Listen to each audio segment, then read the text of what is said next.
Have you ever seen this happen? A resident's complaint escalates to legal action, and suddenly 3 different board members are giving 3 different answers to the same attorney. We see this communication nightmare all the time, but there's actually a simple fix that can save your association headaches, money, and your reputation. When everyone on the board is communicating independently with outside parties, things get messy fast. Residents hear one thing from the president and something completely different from another board member. Vendors get confused about what your priorities really are. And in the worst cases, those inconsistencies get documented and can be used against your association if things ever go legal. Imagine a recorded conversation with conflicting information ending up in front of a judge or insurance company. Not where you want to be. The solution is straightforward. Designate one person as the point person for each specific issue or relationship on a board of directors. Now, I'm not suggesting one person handles absolutely everything. That's unrealistic. Instead, distribute these responsibilities based on who knows what. Maybe your treasurer handles the financial vendor communications, while your maintenance chair deals with contractors. The key is that for any specific matter, only one voice represents the board, period.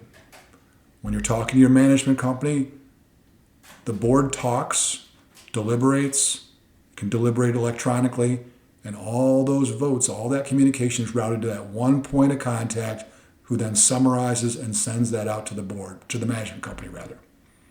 You're not going to get confused if you're the management company.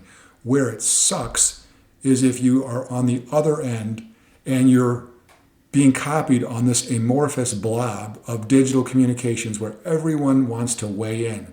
You as board members, you want to create value for your community. You don't want to be silent on an issue. And you may not have the answer, but you're going to contribute something. When you're on the receiving end of those amorphous communications, you're going to find it's very difficult to interpret and understand exactly what the senders are trying to tell you to do. Who's the person who's saying, yes, proceed, no, don't proceed? Avoid that. Consider running communications through your management company to residents when things get complicated, especially for legally sensitive issues. Management professionals bring something valuable to the table. So we just talked about communications that go from the board to the management company. Now think about your residents. Route everything through your management company. There's going to be multiple reasons for that. In addition to the management company being able to summarize and professionalize your thoughts respectfully towards those of you who are listening. I'm professional, I'm a board member. Sure you are, but you're not as experienced as the management company. They know they've been there, at least the good ones have. So they'll be able to take what you're saying, summarize it, and then put it out to the resident in one clear, coherent message. The management company's job, big picture, 100-foot view. They're looking to keep your board from getting that unnecessary exposure, putting you in position where you are providing information which later has to be walked back. We really try to avoid that at our company, putting board members in position where you're communicating something, have to walk it back. We don't ever like to do it ourselves, but we recognize that board members who talk tend to be a little unsure of themselves unless you're somebody who's been around the board for a while. Maybe you're the president. If you're a new board member and you're just talking to a resident on the street, very likely you're going to put your foot in your mouth. Management company can prevent you from doing that.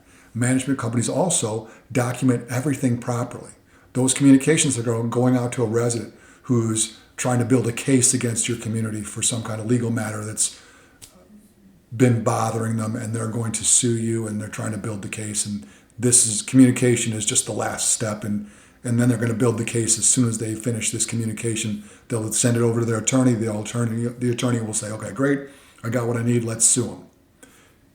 Now you as a board member, if you've put your foot in your mouth, you've talked to the resident when you're walking your dog and you've said blah, blah, blah, blah, blah, and that turns out to not be the right answer, you're going to be on the stand and you're going to have to answer for yourselves, or your attorney for your community is going to have to answer for what you said. So again, those seemingly mundane, innocuous communications from board members to residents, particularly about official issues, can be problematic, and they get problematic fast.